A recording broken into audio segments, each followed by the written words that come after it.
Praise the lord, hallelujah. ದೇವ ನಾಮಕ್ಕೆ ಮಹಿಮೆ ಉಂಟಾಗಲಿ. ಈ ಬೆಳಗಿನ ಜಾವದಲ್ಲಿ ದೇವ ಮಕ್ಕಳೇ ಒಂದು ವಾಕ್ಯನ ಓದಿಕೊಳ್ಳೋಣ. ಕೀರ್ತನೆ 23 ಮೊದಲನೇ ವಚನ. ಯೆಹೋವನು ನನಗೆ ಕುರುಬನು, ಕೊರತೆ ಪಡೆಯನು. ಹಸುರಿನ ಗಾವಲುಗಳಲ್ಲಿ ನನ್ನ ತಂಗಿಸುತ್ತಾನೆ. ವಿಶ್ರಾಂತಿಕರವಾದ ನೀರುಗಳ ಬಳಿಗೆ ನನ್ನ ಬರಮಾಡುತ್ತಾನೆ. ದಾವೀದ ಭಕ್ತ ದೇವರನ್ನ ಕುರಿತು ಆತನು ಏನು ಹೇಳ್ತಾ ಇದ್ದಾನೆ ಅಂದರೆ, ಯೆಹೋವ ನನಗೆ ಕುರುಬ, ದೇವರು ನನಗೆ ಕುರುಬ.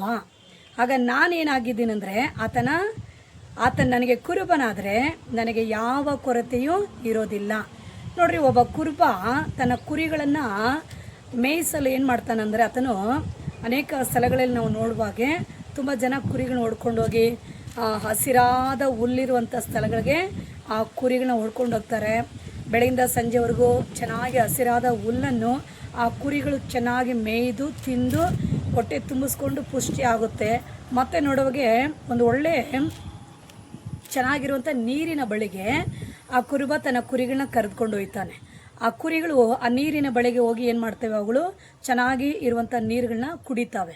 ಈ ರೀತಿಯಾಗಿ ಪ್ರತಿದಿನವೂ ಆ ಕುರುಬ ಹಸಿರಾದ ಹುಲ್ಲಲ್ಲಿ ಒಂದು ಒಳ್ಳೆಯ ವಿಶ್ರಾಂತಿಕರವಾದ ನೀರಿನ ಬಳಿಗೆ ಕುರಿಗಳನ್ನು ಪ್ರತಿದಿನ ಅವುಗಳನ್ನ ನಡೆಸ್ಕೊಂಡಿರ್ತಾನೆ. ಅವಳು ಈ ರೀತಿ ಮೇಯ್ದು ಕುಡಿದು ತಮ್ಮ ಶರೀರಕ್ಕೆ ಬೇಕಾಗಿರುವಂಥ ಆರೋಗ್ಯ, ಬಲ, ಪುಷ್ಟಿನ ಅದು ಹೊಂದಿಕೊಳ್ಳುತ್ತೆ. ಅದೇ ರೀತಿಯಾಗಿ ಕರ್ತನಾದ ಯೇಸು ಹೇಳ್ತಾರೆ, ನಾನೇ ಒಳ್ಳೆ ಕುರುಬ, ನನ್ನ ಕುರಿಗಳಿಗಾಗಿ ನಾನು ಪ್ರಾಣವನ್ನೇ ಕೊಟ್ಟಿದ್ದೀನಿ ಅಂತ ಇದ್ದಾರೆ. ಆಗ ಯೇಸು ಈ ದಿನಗಳಲ್ಲಿ ನಮಗೆ ಅವರು ಒಳ್ಳೆ ಕುರುಬನಾಗಿದ್ದಾರೆ.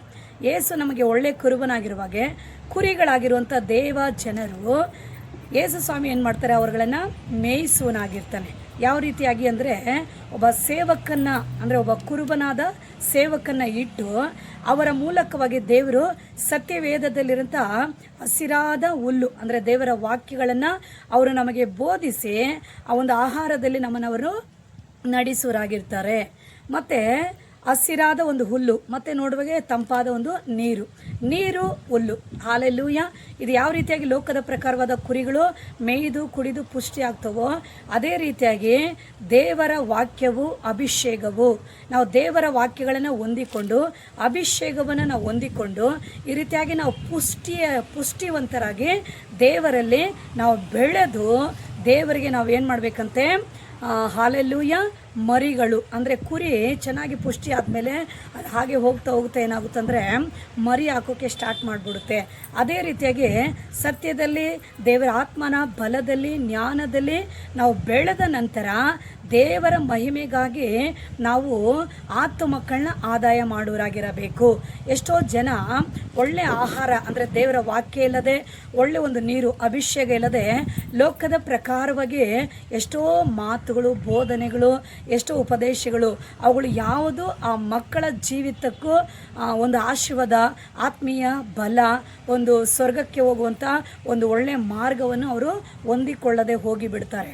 ಹಾಗಾಗಿ ದೇವರು ವಾಕ್ಯದಲ್ಲಿ ನಮ್ಮನ್ನು ಬೆಳೆಸಿ, ನಮ್ಮನ್ನು ಬಲಪಡಿಸಿ, ಅಭಿಷೇಕದಲ್ಲಿ ತುಂಬಿಸಿ, ನಮ್ಮನ್ನು ಬಲಪಡಿಸಿ, ನಮ್ಮನ್ನು ಶಕ್ತಿವಂತರಾಗಿ ದೇವರು ಮಾರ್ಪಡಿಸಿ ಜನಾಂಗಗಳ ಮಧ್ಯದಲ್ಲಿ ದೇವರು ನಮ್ಮನ್ನು ಕಳಿಸಿಕೊಡುತ್ತಾನೆ. ನಾವು ಹೋಗುವಾಗೆ ಇನ್ನೂ ಹಟ್ಟಿಗೆ ಸೇರದೇ ಇರುವಂಥ ಕುರಿಗಳನ್ನು ನಾನು ಬರಮಾಡಬೇಕೆಂದು ದೇವರ ವಾಕ್ಯದಲ್ಲಿ ಬರೆಯಲ್ಪಟ್ಟಿದೆ. ಹೌದು, ಅನೇಕರು ದೇವನ ನಂಬಿರೋರು ದೇವರ ಹಟ್ಟಿ ಒಳಗಡೆ ನಾವಿದ್ದೀವಿ. ಇನ್ನು ಈ ಹಟ್ಟಿಗೆ ಬರದೇ ಇರುವಂಥ ಎಷ್ಟೋ ಕುರಿಗಳು ಅಂದರೆ ಎಷ್ಟೋ ದೇವರನ್ನು ಅರಿಯದೆ ಇನ್ನೂ ಮೂಢನಂಬಿಕೆಗಳಲ್ಲಿ, ಇನ್ನು ಲೌಕಿಕವಾದ ಅನೇಕ ಕಾರ್ಯಗಳಲ್ಲಿ ಎಷ್ಟೋ ಜನಗಳು ತೊಳಲಿ ಬಳಲಿ ಮಾರ್ಗ ತಪ್ಪಿ ಹೋಗ್ಬಿಟ್ಟಿದ್ದಾರೆ. ಹಾಗಾಗಿ ಇವರುಗಳ ಮಧ್ಯದಲ್ಲಿ ನಾವು ಸತ್ಯವನ್ನು ಅರಿತವರು, ನಾವು ಆತ್ಮೀಯ ಕಾರ್ಯಗಳನ್ನು ಹೊಂದಿಕೊಂಡವರು, ಈ ಜ್ಞಾನದಲ್ಲಿ ಬೆಳೆದ ನಂತರ ಅನೇಕರ ಬಳಿಗೆ ನಾವು ಹೋಗಿ ಕ್ರಿಸ್ತನ ಬಗ್ಗೆ ನಾವು ತಿಳಿಸಬೇಕು. ಜೀವ ಯಾರಿಂದ ಸಿಗುತ್ತೆ, ಮತ್ತು ಮೋಕ್ಷ ಯಾರಿಂದ ಸಿಗುತ್ತೆ, ಪಾಪ ಪರಿಹಾರ ಯಾರಿಂದ ಸಿಗುತ್ತೆ, ಸಮಾಧಾನ ಶಾಂತಿ ಯಾರಿಂದ ಸಿಗುತ್ತೆ, ನಮ್ಮ ಕುಟುಂಬ ಆಶೀರ್ವಾದ, ನಮ್ಮ ಜೀವಿತಗಳಲ್ಲಿ ಒಳ್ಳೆಯ ಒಂದು ಆಶೀರ್ವಾದಗಳು ಯಾರಿಂದ ಸಿಗುತ್ತೆ, ನಾವು ಯಾವ ರೀತಿಯಾಗಿ ದೇವರನ್ನ ಅರಿತುಕೊಳ್ಳಲು ಸಾಧ್ಯ, ದೇವರನ್ನು ನಾವು ಅರಿತು ಆತನಲ್ಲಿ ಬೆಳೆಯಲು ಸಾಧ್ಯ ಅಂದ್ಬಿಟ್ಟು ನಾವು ಅರಿತ ಮೇಲೆ ಈ ರೀತಿಯಾದ ಸತ್ಯವನ್ನು ಅನೇಕರ ಮಧ್ಯದಲ್ಲಿ ನಾವು ಹೋಗಿ ಹೇಳುವರಾಗಿರಬೇಕು. ಅದಕ್ಕೆ ದೇವರು ಆಹಾರದಲ್ಲಿ ಮತ್ತು ವಾಕ್ಯದಲ್ಲಿ ದೇವರ ಅಭಿಷೇಕದಲ್ಲಿ ನಮ್ಮನ್ನು ಬಲಪಡಿಸಿ ನಾವು ಬೆಳೆದ ನಂತರ ನಮ್ಮನ್ನು ದೇವರು ಏನು ಮಾಡ್ತಾನೆ, ಹೊರಟು ಹೋಗಿರಿ, ನನ್ನ ಹೆಸರನ್ನು ಹೇಳಿ ದೆವ್ವಗಳನ್ನು ಓಡಿಸಿರಿ, ರೋಗಗಳನ್ನು ಗುಣಪಡಿಸಿರಿ, ಕುಷ್ಠ ಹತ್ತಿದವನ್ನ ಶುದ್ಧಿ ಮಾಡಿರಿ, ಸತ್ತವನ್ನ ಬದುಕಿಸಿರಿ, ಪರಲೋಕ ರಾಜ್ಯವು ಸಮೀಪವಾಯಿತೆಂದು ಸಾರಿ ಹೇಳುತ್ತಾ ಹೋಗಿರಿ ಎಂದು ದೇವರ ವಾಕ್ಯದಲ್ಲಿ ಬರೆಯಲ್ಪಟ್ಟಿದೆ. ಹಾಗಾಗಿ ದೇವ ಮಕ್ಕಳೇ, ಈ ಅಂತ್ಯದ ದಿನಗಳಲ್ಲಿ ಕರ್ತನು ನಮಗೆ ಒಳ್ಳೆ ಕುರುಬನು ಮತ್ತು ಒಳ್ಳೆ ಸೇವಕರನ್ನ ಇಟ್ಟು ನಮ್ಮನ್ನು ಅವರು ಏನು ಮಾಡ್ತಾ ಇದ್ದಾರೆ, ಇವತ್ತು ಬೆಳೆಸಿಕೊಂಡಿದ್ದಾರೆ. ಬೆಳೆದ ನಂತರ ನಾವು ಇರುವುದಾದರೆ ನಮ್ಮ ಮೂಲಕವಾಗಿ ದೇವರಿಗೆ ಯಾವ ಮಹಿಮೆಯೂ ಪ್ರಯೋಜನವೂ ಇಲ್ಲದೆ ಹೋಗಿಬಿಡುತ್ತೆ.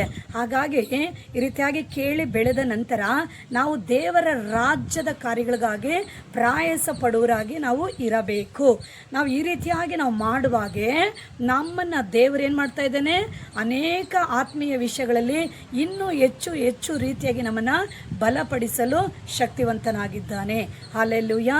ಈ ದಿನಗಳಲ್ಲಿ ನಾವು ದೇವರ ವಾಕ್ಯಗಳನ್ನು ಕೇಳಿ ಕಲಿತು ಬೆಳೆದು ಅಭಿಷೇಕದಲ್ಲಿ ತುಂಬಲ್ಪಟ್ಟು ಆತ್ಮಭರಿತರಾಗಿ ಕರ್ತನಲ್ಲಿ ನಾವು ಬಲವುಳ್ಳವರಾಗಿ ನಾವು ನಿಂತು ಆನಂತರ ನಾವು ಹೊರಗಡೆ ಹೋಗಿ ಎಲ್ಲ ಜನರ ಮಧ್ಯದಲ್ಲಿ, ಗ್ರಾಮ ಹಳ್ಳಿ ಇರ್ಬೋದು, ಕೆಲಸ ಮಾಡೋ ಸ್ಥಳ ಇರ್ಬೋದು, ರೋಡು ರಸ್ತೆಗಳಲ್ಲಿರುವಂಥ ಜನ ಮಧ್ಯೆ ಇರ್ಬೋದು, ಈ ರೀತಿಯಾಗಿ ನಾವು ಹೋಗುವಾಗೆ ನಾವು ಏನು ಮಾಡಬೇಕು, ಅನೇಕ ಮಕ್ಕಳನ್ನ ಆದಾಯ ಮಾಡಬೇಕು.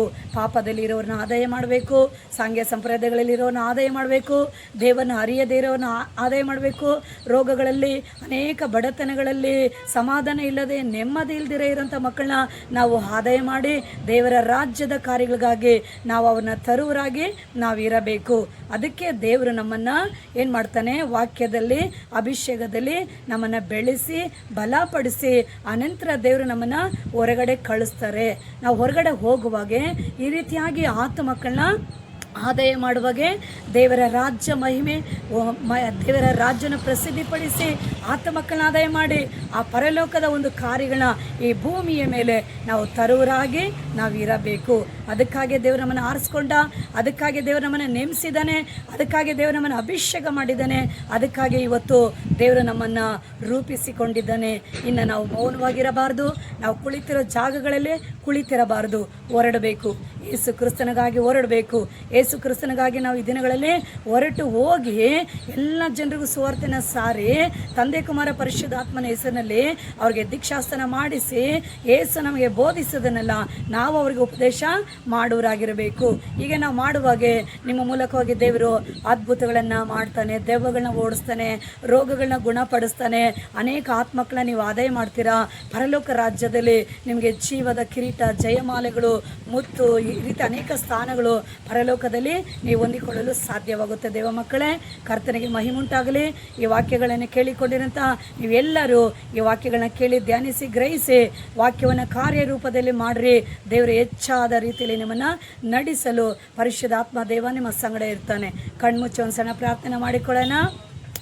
ಸರ್ವಶಕ್ತನಾಗಿರೋ ದೇವ, ಈ ವಾಕ್ಯಗಳನ್ನ ಯಾರೆಲ್ಲ ಕೇಳಿಕೊಂಡಿದ್ದಾರೋ ಎಲ್ಲಾರುಗಳನ್ನ ನೀನು ಮುಟ್ಟಿ ಆಶೀರ್ವದಿಸು. ಎಲ್ಲರಿಗೂ ಜ್ಞಾನ ಕೊಡ್ರಿ, ಧೈರ್ಯ ಕೊಡ್ರಿ, ಬಲ ಕೊಡ್ರಿ, ಆಸಕ್ತಿ ಕೊಡ್ರಿ. ಹೊರಟು ಹೋಗಿ ಸೇವೆಗಳನ್ನ ಮಾಡುವವರಾಗೆ, ಮಕ್ಕಳನ್ನ ಆದಾಯ ಮಾಡುವವರಾಗೆ, ಸೈತಾನ ಕಟ್ಟುಗಳಲ್ಲಿ ಸೆರೆಗಳಲ್ಲಿರೋ ಮಕ್ಕಳನ್ನ ಬಿಡಿಸುವರಾಗೆ, ನಿನ್ನ ರಾಜ್ಯವನ್ನು ಅಭಿವೃದ್ಧಿ ಪಡಿಸುವರಾಗೆ, ಪರಲೋಕ ರಾಜ್ಯಕ್ಕಾಗಿ ನೀತಿಗಾಗಿ ತವಕ ಪಡುವರಾಗೆ ನೀ ಬರುವಂಥ ದಿನಗಳಲ್ಲಿ ಹೆಚ್ಚು ರೀತಿಯಲ್ಲಿ ಮಕ್ಕಳು ಸೇವೆಗಳನ್ನ ಮಾಡಿ ನಿನ್ನ ಮುಂದೆ ಕಾಣಿಸಿಕೊಂಡು ಆ ಪರಲೋಕದ ಎಲ್ಲ ಆಶೀರ್ವಾದಕ್ಕೆ ಬಾಧ್ಯರಾಗಲು ಒಂದೊಂದು ಮಗಳನ್ನ ಈ ದಿನಗಳಲ್ಲಿ ಅಭಿಷೇಕಿಸಿ ಉಪಯೋಗಪಡಿಸಿ ಎಲ್ಲರನ್ನ ಆರಿಸಿ ಸೇವೆಗಳಲ್ಲಿ ನೀನು ನಡೆಸಬೇಕಾಗಿ ನಿನ್ನ ಕರಗಳಲ್ಲಿ ಒಪ್ಪಿಸ್ಕೊಡ್ತೀನಿ. ಆಶೀರ್ವದಿಸ್ರಿ, ದೊಡ್ಡ ಕಾರ್ಯ ಮಾಡಿರಿ. ಯೇಸು ನಾಮದಲ್ಲಿ ತಂದೆ, ಆಮೇನ್. ಈ ವಿಡಿಯೋನ ನೋಡಿಕೊಂಡಿರೋಂಥ ಎಲ್ಲ ದೇವ ಜನಗಳೇ ಆರಂಭ ಮಾಡಿರಿ. ದೇವ್ರಿಗಾಗಿ ಹೊರಡ್ರಿ, ದೇವ್ರಿಗಾಗಿ ಸಾಧಿಸ್ರಿ, ದೇವ್ರಿಗಾಗಿ ಜಯಿಸ್ರಿ, ದೇವ್ರಿಗಾಗಿ ಎಲ್ಲ ಮಾಡಿ ಮುಗಿಸ್ರಿ. ಏಸು ಅತಿ ಶೀಘ್ರದಲ್ಲಿ ಬರ್ತಾನೆ. ಬರುವಾಗೆ ನಿಮ್ಮನ್ನು ಲೆಕ್ಕ ಕೇಳ್ತಾನೆ. ನೀವು ಮಾಡಿರೋ ಎಲ್ಲ ಕಾರ್ಯಗಳು ಆತನ ಮುಂದೆ ಬರುವುದಾದರೆ ಅವತ್ತು ನಿಮಗೆ ಸಂತೋಷ, ಜಯಮಾಲೆ, ಆನಂದ, ಜೀವ ಕಿರೀಟ ಎಲ್ಲವನ್ನು ಹೊಂದಿಕೊಂಡು ಇಡೀ ಪರಲೋಕ ರಾಜ್ಯದಲ್ಲಿ ಕೋಟಿ ಯುಗಗಳು ಏಸು ಒಟ್ಟಿಗೆ ನಾವು ಜೀವಿಸಲು ಹೊರಡ್ತೀವಿ. ಆಯತವಾಗ್ರಿ, ಸೇವೆ ಮಾಡಿರಿ, ಆದಾಯ ಮಾಡಿರಿ, ದೇವರ ರಾಜ್ಯವನ್ನು ಕಟ್ಟ್ರಿ, ಕರ್ತನ ಮಹಿಮೆ ಪಡಿಸ್ರಿ. ಯೇಸು ನಿಮ್ಮನ್ನು ಆಶೀರ್ವದಿಸಲಿ. God bless you. ಆಮೇನ್.